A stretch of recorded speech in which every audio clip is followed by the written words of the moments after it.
Poukoumel FM, dans un instant, le journal.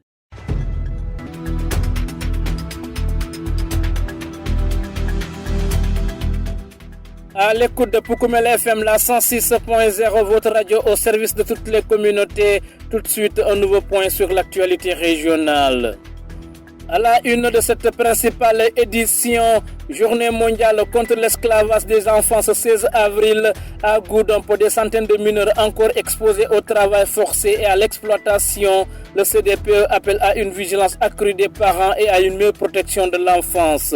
Dans le département de Sédhiou, une dizaine de villages viennent d'être raccordés au réseau électrique, marquant une avancée importante vers l'accès universel à l'énergie dans la zone, a fait constater le directeur général de la Sénélec. Kolda, les femmes réclament un meilleur accès à la terre pour consolider leur autonomisation. Pendant ce temps, Médina Chérif et les communes voisines montent au créneau contre le projet Swami Agri. Le mouvement Fouladou dénonce ombrage foncier et alerte sur les menaces de la culture de palmiers à huile pour l'avenir de la riziculture dans le bassin de l'Anambé. La passe des sports va compléter ce journal. Avec Younous Baro. À la présentation, Abdou Diédiou s'occupe des opérations techniques et merci d'être avec nous. Ce 16 avril est célébrée la journée mondiale contre l'esclavage des enfants. Cette journée vise à sensibiliser sur l'exploitation des mineurs et à rendre hommage à Iqbal Masih, jeune militant pakistanais assassiné en 1995. Elle appelle à l'action pour éradiquer le travail forcé, la traite et l'exploitation sexuelle des enfants. Dans le département de Goudomp, des centaines d'enfants sont encore soumis à diverses formes de travaux forcés, notamment le petit commerce, les exposant à des risques d'exploitation. Face à cette situation, le comité départemental de protection de l'enfant de la localité invite les parents à plus de vigilance et à promouvoir l'éducation à l'autoprotection des enfants. Écoutons à ce propos Abdou Sen, psychologue conseiller et membre du comité technique restreint du CDPE de Goudomp. La situation des enfants dans le département, on peut dire que elle est toujours ce qu'elle est, même si on constate quelques améliorations. On constate naturellement que les enfants sont au quotidien exposés. Donc que ce soit dans le cadre du travail, le travail domestique ou champêtre. Et là, c'est l'occasion de dire aux communautés que tout travail de l'enfant n'est pas ce travail-là qui est à bannir, c'est-à-dire le travail que l'on interdit. Parce que quoi que l'on puisse dire, on est dans des communautés où le travail de l'enfant est un dispositif même de socialisation de l'enfant. Effectivement, l'enfant, il est appelé à devenir en tout cas adulte, maman, ou femme de ménage ou tout simplement un père de famille qui doit gérer sa famille, qui doit être endurant et autres. Donc il doit savoir cuisiner, faire le linge et autres. Là, c'est le travail comme élément de socialisation. C'est une manière même d'éduquer l'enfant, ce qui le différencie de ce que l'on a fini d'appeler pire forme de travail, c'est-à-dire les travaux à bénir qui font que l'enfant est exposé en situation de travail. Souvent, ce sont les formes de travail qui affectent leur santé ou bien qui sont susceptibles, en tout cas, de porter atteinte à leur éducation ou tout simplement qui souvent exposent leur moralité. Dire que par rapport à Goudomp, on constate malheureusement que les enfants continuent à aller dans des zones dangereuses pour ramasser le caillou. Quotidiennement, les enfants de 5 ans, 6 ans, 7 ans, des jeunes filles, font le tour de la ville, surtout les après-midi, pour entrer dans des maisons où il y a de plus en plus des personnes inconnues, des étrangers que l'on connaît d'où ils viennent. Et ces enfants-là, de manière inconsciente, entrent dans les maisons et souvent, nous, on recueille énormément de cas d'abus venant dans des situations pareilles. Voilà. Il y a également les petits commerces où les enfants, souvent les jeunes filles, elles-mêmes restent le long de la route nationale en train en tout cas de faire le marchandage au niveau des véhicules, souvent conduits par des inconnus, souvent ce sont des camionneurs et autres, et souvent ils entrent en relation avec ces enfants-là qui souvent ne dépassent pas 12 ans, 13 ans, et souvent il y a beaucoup de cas de détournement de mineurs qui sont constatés. Donc le problème il est ce qu'il est, il est large, donc il prend plusieurs formes et souvent ça a malheureusement conduit à des exploitations, à même ce qu'on peut appeler de traite, parce que souvent il est arrivé que l'on gère des situations d'enfants qui ont été enlevés à leur famille, qui ont été capturés par des inconnus, qui ont été amenés ailleurs. dans le cadre en tout cas d'une liaison ou bien d'une relation avec autrui de ce genre. Et le message aujourd'hui à l'endroit des parents? Ouais, c'est d'être beaucoup plus vigilant, d'avoir en tout cas cet instinct de protecteur, de faire attention aux inconnus et surtout de très tôt inculquer aux enfants le réflexe d'autoprotection, c'est-à-dire apprendre aux enfants de dire non, de ne pas s'allier avec ces personnes inconnues, mais également et surtout d'éviter les zones et les espaces dangereux. Parce que malheureusement, souvent, on constate que les enfants, parfois, surtout en ces périodes de cailloux-là, de manière isolée, ils ne sont parfois accompagnés de personnes et ils s'aventurent dans des zones ou des cas dangereux pour ramasser des cailloux. Et souvent, là-bas peut advenir pas mal de situations, comme des cas de viol, souvent on en constate. Donc, à préciser qu'on a la chance d'avoir un dispositif qui est là, à l'échelle départementale, qui est le CDPE, qui intervient à toutes les échelles de la protection de l'enfant, que ce soit par rapport aux activités de prévention, à travers des sensibilisations sur le terrain, que ce soit par rapport à la prise en charge, qu'elle soit médicale, psychologique, sociale et même juridique, et que ce soit également dans le cadre de la promotion de l'enfant. À l'instant, Abdou Sen, psychologue conseiller et membre du comité technique restreint du CDPE de Goudomp, qui réagit sur la situation des enfants à l'occasion ce 16 avril de la journée mondiale contre l'esclavage des enfants. C'était l'un des titres. La lumière continue de gagner du terrain dans le département de Sédhiou, marquant une avancée significative dans l'amélioration des conditions de vie des populations rurales. Une dizaine de villages viennent en effet d'être raccordés au réseau électrique, mettant fin à de longues années d'attente pour de nombreux habitants. La cérémonie officielle de mise en service s'est tenue en présence du directeur général de la Sénélec, Papa Tobigay, qui a salué cette étape importante dans la politique d'électrification nationale et réaffirme l'engagement de l'État à poursuivre les efforts pour un accès universel à l'électricité. Je vous propose de l'écouter. Chères populations des localités de Sindima, Mankagne, Balmadou, Sankadi, Badoli, Tintinkom et Diawosimokunda. C'est avec une grande fierté et une réelle émotion que nous nous réunissons aujourd'hui pour célébrer une étape majeure dans la mise en œuvre du projet Weldy Lamon, un projet structurant au service du développement économique et social de notre pays. Cette cérémonie d'inauguration revêt une portée particulière. Elle ne marque pas seulement l'arrivée de l'électricité dans 6 localités. Elle incarne également un espoir renouvelé, une avancée vers l'équité territoriale et à la concrétisation de la volonté de l'État du Sénégal à travers son Excellence M. Bassirou Diomaye Diakhar Faye et son Premier ministre et le ministre de l'Énergie, d'assurer un accès universel à l'énergie à l'horizon 2029. Grâce à la mobilisation conjointe de l'ensemble des acteurs, les localités de Sindima, Mankagne, Balmado, Sankadi, Badoli, Tintinkom et Diawokunda bénéficient désormais d'une énergie moderne, fiable et durable. Cette avancée contribuera de manière significative à l'amélioration des conditions de vie des populations.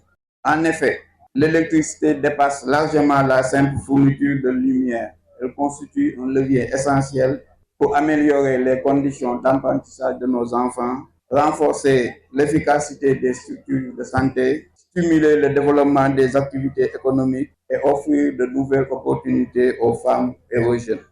À l'échelle régionale de Sédhiou, le projet Weldy Lamon traduit une ambition forte, matérialisée par l'électrification de 50 localités, la construction de 44 postes H61 et 2 postes préfabriqués, la réalisation de 92 km de réseau HTA, la réalisation de 95 km de réseau BT pour un investissement global de 2,58 milliards de francs CFA. Dans le département de Sédhiou, les résultats sont d'ores et déjà concrets et encourageants. À ce jour, les travaux sont achevés dans 12 localités, dont 6 sont mises en service aujourd'hui. Par ailleurs, une dorsale stratégique de 28 km reliant Bémet à Sindima Mankagne a été réalisée. Cette infrastructure constitue un maillon essentiel pour la stabilité et l'extension du réseau électrique dans la zone. Et la dynamique va se poursuivre. D'ici la fin du mois d'avril, 6 nouvelles localités, Boumouda Soukouto, Sibikuruto, Djité, Sibikuruto, Chérif Kounada, Diawoba et Nissakonda seront à leur tour raccordées. À ce stade, dans le département de Sédhiou, le projet a permis de réaliser 34 km de réseau HTA, 39 km de réseau BT, 9 postes H61 et un poste préfabriqué. C'est pourquoi je voudrais saluer l'engagement des équipes de Sénélec, de notre partenaire Weldy, de ses sous-traitants, des autorités locales ainsi que les populations dont la collaboration a été déterminante pour l'aboutissement de cette phase. L'électrification constitue un puissant levier de transformation. Toutefois, son impact dépendra aussi de l'usage que nous en ferons. C'est pourquoi nous vous invitons à vous rapprocher de nos agences pour effectuer les abonnements et en faire un usage responsable, productif et orienté vers le développement durable de vos localités. Vous écoutez les informations sur Poukoumel FM, la 106.0. Renforcement de l'autonomisation socio-économique des femmes. À Kolda, des femmes plaident pour un meilleur accès à la terre. Un appel lancé lors d'un panel consacré au thème droit, justice et action. Cette activité tenue à Djoula-Kolon s'inscrit dans le cadre de la continuité de la célébration du 8 mars. Écoutons les explications de Mme Djedjou Awa Diop, chef du service départemental de la famille de Kolda. Dans la continuité par rapport à la journée du 8 mars, c'est dans ce cadre-là qu'on a organisé un panel départemental qui regroupe le service départemental famille et aussi l'association des femmes de Djoula-Kolon. C'était autour du thème droit, justice, pouvoir et action pour les femmes et les filles. Cette année, c'est ce thème-là et je crois qu'aujourd'hui, on doit dépasser les déclarations mais aller vraiment dans le sens donc, du vécu réel, concret. Donc les femmes doivent être à l'action. Cela veut dire que être sur le terrain par rapport donc, à la promotion de l'autonomisation économique, mais aussi, surtout aussi, aller dans le sens quand même d'être solidaire. Donc renforcer la solidarité entre les femmes, donc pour pouvoir vraiment accéder vraiment aux droits humains. Les panélistes surtout, nous sommes revenus sur par exemple sur les inégalités de genre, aussi sur l'autonomisation économique, parce que souvent on parle de non-accès à la terre, par exemple au foncier, mais aussi il y a par exemple non-accès au marché pour la commercialisation des produits locaux, mais aussi il y a surtout par rapport aux violences, parce que nous savons qu'aujourd'hui, surtout avec les normes sociales, surtout avec les mutilations génitales, les mariages précoces, les grossesses précoces, vraiment nous devons sensibiliser nos pères par rapport à ça pour vraiment aller dans le sens vraiment du développement. Vous venez d'écouter Mme Djedjou Awa Diop, chef du service départemental de la famille de Kolda, qui plaide pour un meilleur accès à la terre. Au même moment, les populations de Médina Chérif et de 4 autres communes disent non au bradage foncier par Swami Agri, regroupé au sein du mouvement Fouladou, comité de veille foncière. Elles s'opposent fermement à l'implantation de palmiers à huile, qu'elles jugent dangereuse pour la riziculture dans le bassin de l'Anambé. Écoutons leur porte-parole Ablaye Kandé au micro de Pape Kadiali Badji. Comment comprendre que des terres réservées par l'État à travers la SODAGRI pour l'aménagement hydroalcoolique au profit des populations puissent être livrées à des intérêts privés pour planter des palmiers à huile? Nous dénonçons avec vigueur la stratégie de capture locale mise en place par les promoteurs du projet et certains élus. La création de prétendues coopératives agricoles communautaires n'est qu'un cheval de Troie juridique pour délibérer des terres au profit d'une multinationale et une insulte à l'esprit collectif. Le projet Swami Agri veut installer une monoculture assoiffée d'eau qui va assécher nos nappes, boucher les couloirs de transhumance et polluer nos sols. Il ne peut y avoir de souveraineté alimentaire si l'on laisse une filière étrangère s'accaparer les zones d'extension de l'Anambé. Médina Chérif n'est pas une réserve foncière pour une multinationale. C'est le cœur battant de la riziculture et de demain. Nous resterons debout, mobilisés jusqu'à ce que la dignité du paysan soit respectée. Poukoumel FM, le journal des sports.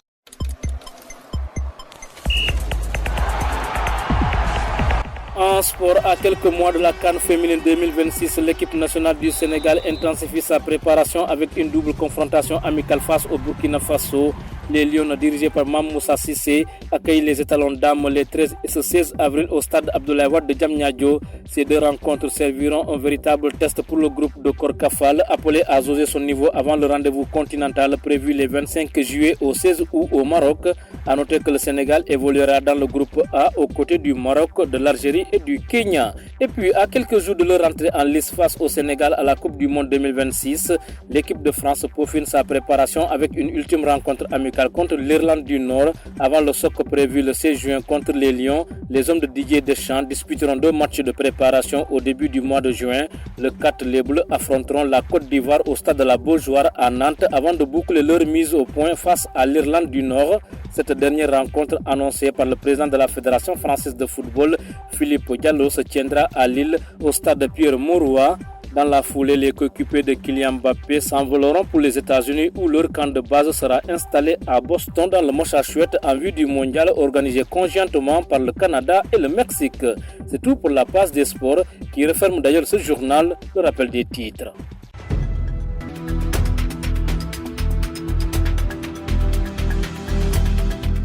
Journée mondiale contre l'esclavage des enfants ce 16 avril à Goudan pour des centaines de mineurs encore exposés au travail forcé et à l'exploitation. Le CDPE appelle à une vigilance accrue des parents et à une meilleure protection de l'enfance.